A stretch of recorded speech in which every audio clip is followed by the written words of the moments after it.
Hello friends, quick study material में आपका स्वागत है। आज है 28 अगस्त और 28 अगस्त से रिलेटेड जितने भी इंपॉर्टेंट क्वेश्चंस होंगे हम उन सभी क्वेश्चंस पर यहाँ पर डिस्कस करेंगे। साथ ही इंपॉर्टेंट जीके जीएस पे भी चर्चा करेंगे। पहले क्वेश्चन की तरफ चलते हैं। और हाँ, एक चीज़ ध्यान रखिएगा, आपको वीडियो पसंद आता है तो आप ज़रूर वीडियो को लाइक कीजिएगा, है ना। मात्र 20 लाइक का टारगेट रखा गया है मेरे द्वारा और इसमें आप पूरा सहयोग कीजिएगा। पहले क्वेश्चन की तरफ चलते हैं। 24वें अंतर्राष्ट्रीय मदर टेरेसा पुरस्कार समारोह का आयोजन कहाँ किया गया? तो ये जो आयोजन किया गया था ये दुबई में किया गया था। ऑप्शन ए जो है ये आपका बिल्कुल सही है। इस पुरस्कार की बात करें अगर हम तो ध्यान से देखिएगा, हम इस पुरस्कार की चर्चा करते हैं। ये जो पुरस्कार है आप यहाँ पे मदर टेरेसा को देख पा रहे हैं। मदर टेरेसा की जयंती पर ये जो पुरस्कार है 26 अगस्त 2024 को दिया गया था। और मदर टेरेसा की कौन सी जयंती? 144वीं जयंती थी इस बार, ये भी ध्यान रखिएगा। ये जो पुरस्कार दिया गया है ये 4 क्षेत्रों में दिया गया है: शिक्षा, कला, सामाजिक कार्य और उद्योग। पुरस्कार प्राप्तकर्ता की बात करें तो एमपी रोजारियो का नाम ध्यान रखिएगा शिक्षा के क्षेत्र में। कला में इरका बेचेंके का नाम ध्यान रखिएगा। सामाजिक कार्य की बात करें तो सुरेंद्र सिंह खंडारी, मुरली पंजाबी का नाम ध्यान रखिएगा। उद्योग की बात करें तो Siddharth Srivastava, Namita Bajoria, Mohammad Mahtabur Rahman, Joao Bernardo Vieira द्वितीय। ये कुछ नाम आपको यहाँ पर ध्यान रखने हैं। इंपॉर्टेंट आपके लिए क्या होने वाला है, ध्यान रखिएगा फ्रेंड्स। इंपॉर्टेंट ये होने वाला है कि ये जो पुरस्कार दिया गया था संस्करण कौन सा है और दूसरा इसका आयोजन कहाँ पर किया गया। तो ये आयोजन दुबई में किया गया। ये आपके लिए इंपॉर्टेंट है, इसको ध्यान रखिएगा। सेकंड क्वेश्चन देखिए, दूसरे भारत सिंगापुर मंत्री स्तरीय गोलमेज सम्मेलन की बात कर रहे हैं, इसका आयोजन कहाँ पर किया गया? पहला चीज़ तो ये संस्करण कौन सा, दूसरा भारत सिंगापुर मंत्री स्तरीय गोलमेज सम्मेलन की बात कर रहे हैं, कहाँ पर? सिंगापुर में। ऑप्शन सी आपका बिल्कुल सही है। अच्छा, पहला संस्करण कहाँ पर हुआ था? ये दूसरा संस्करण है। पहला संस्करण जो है ये 2022 में 17 सितंबर 2022 में कहाँ पर?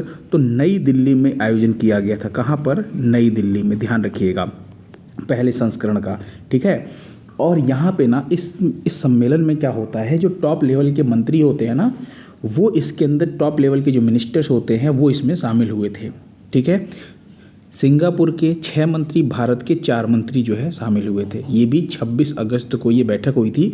4 मंत्री में कौन? निर्मला सीतारमण हो गए, जयशंकर, पीयूष गोयल और अश्विनी वैष्णव, है ना। ये चारों मंत्री शामिल हुए थे। इतना ध्यान रखिएगा। भारत सिंगापुर मंत्री स्तरीय गोलमेज सम्मेलन दूसरा संस्करण सिंगापुर में हुआ है, ये आपको ध्यान रखना है। नेक्स्ट क्वेश्चन देखिए, पैरा ओलंपिक 2024 का आयोजन कहाँ किया जा रहा है?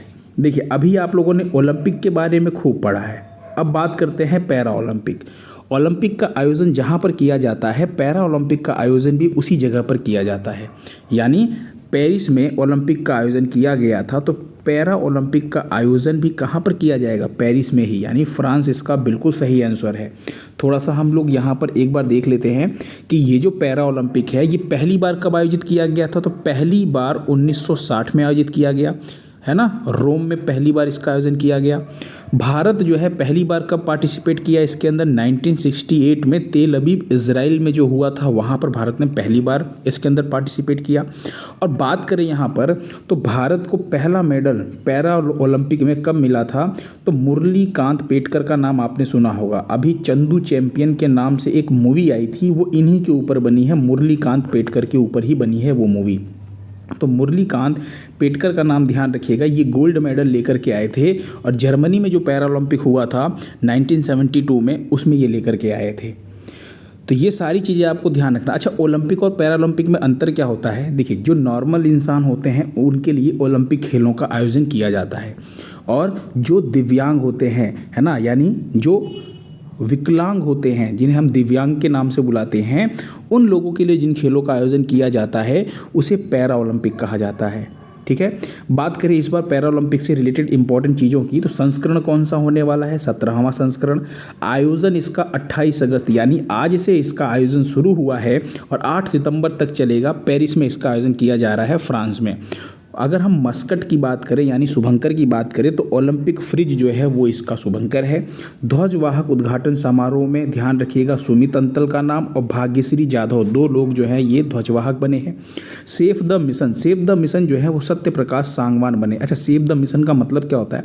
जैसे क्लास के अंदर क्या होता है, जो स्कूल में जब आप पढ़ते हैं तो क्लास के अंदर एक मॉनिटर होता है ना, जो सभी बच्चों की गिनती करता है, काउंट करता है कौन है अंदर है कौन बाहर है। तो वैसे ही आप ये समझ लीजिए कि ये जो टीम का मतलब ये जो सदस्य के ये दल गया हुआ है, ये जो टीम का जो खिलाड़ियों का जो दल गया हुआ है उसका एक मॉनिटर आप समझ लीजिए, है ना, उसी को सेव द मिशन कहा जाता है। बात करें तो कुल कितने भारतीय खिलाड़ी इसके अंदर शामिल हुए हैं, तो कुल 84 भारतीय खिलाड़ी शामिल हुए हैं, 32 महिला हैं जिसमें से, और पुरुष की बात करें तो 52 पुरुष है इसमें। बात करते हैं यहाँ पर किस राज्य ने मुख्यमंत्री सुख शिक्षा योजना शुरू किया है। मुख्यमंत्री सुख शिक्षा योजना, देखिए यहाँ पर आपको ध्यान रखना है, हिमाचल प्रदेश के मुख्यमंत्री सुखविंदर सिंह सुक्खू की बात कर रहे हैं। ऑप्शन बी आपका बिल्कुल सही है, उन्होंने इसका उद्घाटन किया है। हिमाचल प्रदेश बिल्कुल सही आंसर है। अच्छा, ये जो योजना है इसका उद्देश्य क्या है? इसका उद्देश्य बस इतना सा ध्यान रखिएगा, सामाजिक और आर्थिक रूप से कमजोर महिलाओं और विकलांग बच्चों के अभिभावकों को उनके बच्चों की शिक्षा के लिए 1000 रुपये जो है प्रति माह वित्तीय सहायता प्रदान करना। यहाँ पर ध्यान रखिएगा 1000 रुपया प्रति माह वित्तीय सहायता प्रदान किया जाएगा। किसको? जो आर्थिक और सामाजिक रूप से कमज़ोर महिला हैं और जो विकलांग बच्चों के अभिभावक हैं उनके बच्चों की शिक्षा के लिए, ठीक है। और ये जो हिमाचल प्रदेश की कैबिनेट है उसने फाइनेंशियल ईयर 2024 और 25 के लिए 53.21 करोड़ रुपए का जो रुपयों का है आवंटन किया है, यानी बजट पास किया, आप ये समझ लीजिए, ठीक है। शर्त क्या है? शर्त बस इतनी सी है कि परिवार की जो आय है प्रति वर्ष 1 लाख से अधिक ना हो, यानी कि जो बच्चों के माता पिता हैं उनकी जो आय है वो 1 लाख से अधिक ना हो, ये शर्त है, ये आपको ध्यान रखना है, ठीक है। चलिए बात करते हैं हिमाचल प्रदेश की। मैप में देखिए हिमाचल प्रदेश, ये जो आप देख रहे हैं यहाँ पर हिमाचल प्रदेश को, ये आपका हिमाचल प्रदेश है। ये जो आप देख रहे हैं मैप में ये जो लोकेशन है ये आपका क्या है? हिमाचल प्रदेश है। हिमाचल प्रदेश की अगर हम बात करें यहाँ पर तो ध्यान रखिएगा, हिमाचल प्रदेश की राजधानी है ना, कैपिटल, 2 कैपिटल है, शिमला की बात करें तो समर कैपिटल, और धर्मशाला जो है विंटर कैपिटल। तो आपको कैपिटल ध्यान रखना है। दूसरा सीएम यानी मुख्यमंत्री आपको पता ही है सुखविंदर सिंह सुक्खू। राज्यपाल की बात करें तो शिव प्रताप शुक्ला का नाम आपको ध्यान रखना है, ठीक है। अच्छा, यहाँ पर एक चीज़ ध्यान रखिएगा, यहाँ से ना एग्ज़ाम में दर्रे खूब पूछे जाते हैं। अक्सर यहाँ से क्या पूछा जाता है कि दर्रे जो है एग्ज़ाम में पूछे जाते हैं। सिपकिल्ला दर्रा, पारंगला दर्रा, रोहतांग दर्रा, बाड़ा लाचा दर्रा, ये सब एग्ज़ाम में खूब पूछे जाते हैं, है ना। यहाँ पे 2 घाटी बड़ी फेमस है, एक कुल्लू घाटी और एक सांगला घाटी, ये दोनों घाटी भी बहुत पूछी जाती है। झील ध्यान रखिएगा, एक नाको झील और एक रेणुका झील। कौन सी झील? एक नाको झील और एक रेणुका झील, ये दोनों ही ध्यान रखिएगा खूब पूछे जाते हैं, ठीक है। वहीं पे अगर मैं बात करूं तो नेशनल पार्क की बात करते हैं। Important national park, great Himalayan national park, Pin valley national park, Khirganga national park, Simbalbara national park, Inder Killa national park, जिसमें से ग्रेट हिमालयन कई बार पूछा गया है ना, ये जरूर ध्यान रखिएगा। तो ये सारी चीज़ें आपको ध्यान रखनी जो एग्जाम में अक्सर पूछा जाता है। अभी हिमाचल प्रदेश की एक कांगड़ा चाय है, किसकी बात कर रहे हैं? कांगड़ा चाय। कांगड़ा चाय को अभी यूरोपीय जीआई टैग दिया गया है, तो ये आपको ध्यान रखना है ना, यूरोपीय जीआई टैग, ठीक है। चलिए फिर बात करते हैं, अगला क्वेश्चन देखिए, राइट टू डिस्कनेक्ट कानून किसने लागू किया है? किसकी बात कर रहे हैं? राइट टू डिस्कनेक्ट कानून। पहली चीज़ की राइट टू डिस्कनेक्ट कानून होता क्या है? जैसे मान लीजिए ऑफिस टाइम होता है सुबह 10 बजे से लेके शाम 5 बजे तक या 6 बजे तक, है ना। कोई एम्प्लॉय कहाँ जाता है? ऑफिस में जा रहा है। और ऑफिस में जाने के बाद होता क्या है कि बॉस ने उसको काम दिया, ऑफिस आवर में उसने अपना काम ख़त्म किया। 5 बजे के बाद वो कहाँ पर आता है? घर चला आता है। छुट्टी हो गई, घर आ गया। अब घर पे आने के बाद अक्सर ये होता है कि बॉस ने मेल भेज दिया, तो बॉस ने बोला कि नहीं अभी एक जूम मीटिंग अवेलेबल करवा देते हैं, नहीं आपको ये काम दिया गया, आप ये काम कीजिए। तो कहने का मतलब ये है कि घर जाने के बाद भी ऑफिस का काम करना पड़ता है और आप मना भी नहीं कर सकते। भाई आपको जॉब करनी है, आप कैसे मना करेंगे? तो इसी को राइट टू डिस्कनेक्ट कानून कहा गया है। अब ऐसा नहीं होगा। ऑफिस टाइम ख़त्म हो गया, अगर अब आपका बॉस कहता है काम करने के लिए तो अब आप मना कर सकते हैं। आप घर गए हैं, आपकी प्राइवेसी है, आपकी अपनी पर्सनल लाइफ भी है, और कंपनी या फिर जो बॉस होगा वो आपको कभी कह ही नहीं सकता, ज़बरदस्ती नहीं कर सकता आपके साथ कि नहीं आपको आपने काम नहीं किया या आपको काम करना ही करना है। अब आपकी मर्जी है, आप जवाब दें चाहे ना दें। और ये जो कानून लेकर के आया है, किसके द्वारा लेकर के आया गया है, तो आप क्या कहेंगे, ये लेके आया है ऑस्ट्रेलिया। कौन लाया है? ऑस्ट्रेलिया। यानी ऑप्शन सी जो है ये आपका बिल्कुल सही आंसर है। ठीक है, अगला क्वेश्चन देखिए। उससे पहले एक बार ऑस्ट्रेलिया को मैप में देखिए। और हाँ, ऑस्ट्रेलिया से रिलेटेड भी कुछ इंपॉर्टेंट क्वेश्चंस एग्जाम में खूब भर भर के पूछे जाते हैं, उसकी भी चर्चा कर लेते हैं हम यहाँ पे। जैसे अगर मैं बात करूँ यहाँ पर, तो आपको ध्यान रखना है राजधानी क्या है, कैनबरा है। ऑस्ट्रेलिया में करेंसी क्या है, डॉलर चलती है यहाँ पर। एंथनी एल्बनीज यहाँ के प्रधानमंत्री। मैप में आप देख पा रहे हैं यहाँ पर, ये जो आप देख पा रहे हैं ये है ऑस्ट्रेलिया, है ना, ये जो आप देख रहे हैं यही है ऑस्ट्रेलिया। अच्छा, ऑस्ट्रेलिया की बात करें यहाँ पर तो क्या क्या इंपॉर्टेंट चीज़ें आपको ध्यान रखनी है। तो सबसे पहली चीज़ तो ये आपको ध्यान रखना है कि सबसे छोटा महाद्वीप कौन सा है। अगर आपसे एग्जाम में पूछा जाए तो आप क्या कहेंगे, सबसे छोटा महाद्वीप ऑस्ट्रेलिया है। इसे प्यासी भूमि भी कहा जाता है। क्या? प्यासी भूमि के नाम से भी इसे जाना जाता है, ये भी आपको ध्यान रखना है। ठीक है, इसके अलावा अगर मैं बात करूँ यहाँ पर तो एक कोसी युस्को पर्वत है। कौन सा? कोसी युस्को, एग्जाम में पूछा जाता है ना, कोसी युस्को, ये आपको ध्यान रखना ऑस्ट्रेलिया में है। मर्रे और डार्लिंग नदियाँ, दो नदियाँ मर्रे और डार्लिंग, है ना, नाम बड़ा इंटरेस्टिंग है, लेकिन ध्यान रखिएगा ये दोनों नदियों के बीच के क्षेत्र को रेवेरिना कहा जाता है। एग्जाम में ये क्वेश्चन जो है ये पूछा जाता है, तो नदियाँ आपको यहाँ पर ध्यान रखना है। यहाँ पे मरुस्थल की बात करें तो मरुस्थल कौन कौन से फेमस हैं? ग्रेट सैंडी मरुस्थल अक्सर पूछा जाता है, कहाँ पर स्थित है? ग्रेट विक्टोरिया मरुस्थल, तनामी मरुस्थल, गिब्सन मरुस्थल, यानी डेजर्ट की बात कर रहे हैं। ये सब चीज़ें यहाँ पर पूछी जाती है आपके एग्ज़ाम में। ठीक है, तो ये भी आपको ध्यान रखना है।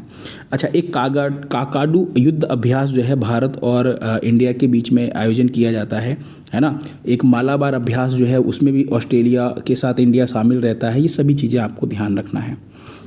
अगला देखिए, वित्त मंत्री निर्मला सीतारमण ने किस शहर में जीएसटी भवन का उद्घाटन किया है? तो जीएसटी भवन की बात करें तो इसका उद्घाटन जो है उदयपुर में किया गया है। किसके द्वारा? निर्मला सीतारमण, जो कि वर्तमान में वित्त मंत्री हैं। ठीक है, अच्छा यहीं पे अगर मैं बात करूं तो उदयपुर में ही एक और इम्पॉर्टेंट चीज़, पहला वेटलैंड शहर, याद आ रहा आप लोगों को? आप लोगों ने पढ़ा है, पहला वेटलैंड शहर जो है वो किसे घोषित किया गया है? फर्स्ट वेटलैंड सिटी इंडिया की। तो आपको ध्यान रखना है, क्या ध्यान रखेंगे आप, कि फर्स्ट वेटलैंड सिटी जो है, पहला वेटलैंड शहर जो है वो उदयपुर को घोषित किया गया है। ठीक है, अगला देखिए, महिला पुलिस को 1 साल का मातृत्व अवकाश देने की घोषणा किस राज्य ने की है? तो यहाँ पर आप ध्यान रखिएगा, ये जो घोषणा की है ये तमिलनाडु ने की है। किसने की है? तमिलनाडु। ऑप्शन बी आपका बिल्कुल सही है। देखिए होता क्या है कि यहाँ पर ना जो महिला पुलिसकर्मी हैं उनको 1 साल का मातृत्व अवकाश देने की तमिलनाडु सरकार ने घोषणा की है। साथ ही साथ जब ये वापस काम पर आएंगे 1 साल बाद, तो वापस काम पर आने के बाद बच्चों की देखभाल अच्छे से कर सके, इसलिए इनको ये सुविधा भी दी जाएगी, या तो ये अपने पति के पास या फिर ये अपने माता पिता के साथ रह सकती हैं 3 साल के लिए। इनकी मनपसंद की, अपनी खुद की, है ना, जहाँ पर ये चाहती हैं वहाँ पर ये अपनी पसंद की पोस्टिंग ले सकती हैं। ठीक है, तो ये भी आपको ध्यान रखना है। और ये सुविधा किसने दिया है? तमिलनाडु सरकार ने दिया है। नेक्स्ट देखिए, कल मैंने आपसे क्वेश्चन पूछा था, है ना, और क्वेश्चन क्या था मेरा कि प्रधानमंत्री मोदी ने किस देश को 4 मोबाइल हॉस्पिटल जिसे का नाम क्या है, भीष्म क्यूब, भेंट किया है? तो आपको ध्यान रखना है, इन्होंने यूक्रेन को भेंट किया। ऑप्शन बी जो है वो आपका बिल्कुल सही है। ठीक है, और आपको ध्यान रखना है यहाँ पर, है ना, कमेंट बॉक्स में आपको आंसर देना होता है। मोनिका साहू, मोनिका साहू, इनका आंसर बिल्कुल सही था, है ना, आपका बेटा बिल्कुल सही आंसर था, है ना। थैंक यू सो मच कि आपने मतलब कमेंट में आंसर भी दिया। और मैं उम्मीद करता हूँ कि आप लोग ज़्यादा से ज़्यादा वीडियो को शेयर भी करेंगे, और ज़्यादा से ज़्यादा आप लोगों में से उम्मीद करता हूँ कि आप लोग कमेंट बॉक्स में आंसर भी दिया कीजिए। ठीक है, और आज के लिए अगला क्वेश्चन आपका क्या होने वाला है, नेस्कॉम के अध्यक्ष जो है कौन बने। ध्यान रखिएगा, नेस्कॉम के अध्यक्ष, है ना। और जो कोई भी अगर अपडेट नहीं होगा वो पक्का इसका आंसर गलत बताने वाला है, ठीक है। तो नेस्कॉम के जो नए अध्यक्ष बने हैं हम उनकी बात कर रहे हैं। अभी तक जो आप नेस्कॉम के पढ़ रहे थे और अभी जो नए अध्यक्ष हैं उसमें थोड़ा सा अंतर है, ध्यान रखिएगा, है ना। ऑप्शन देख करके आपको लग रहा होगा कि बहुत ईजी है, लेकिन ईजी नहीं है। चलिए आज की क्लास को यहीं पे ख़त्म करते हैं। ज़्यादा से ज़्यादा वीडियो को लाइक कीजिएगा, शेयर कीजिएगा, और हाँ, टारगेट रखा गया है 20 लाइक का, मात्र 20 लाइक, ये आप कर सकते हैं, ठीक है। चलिए।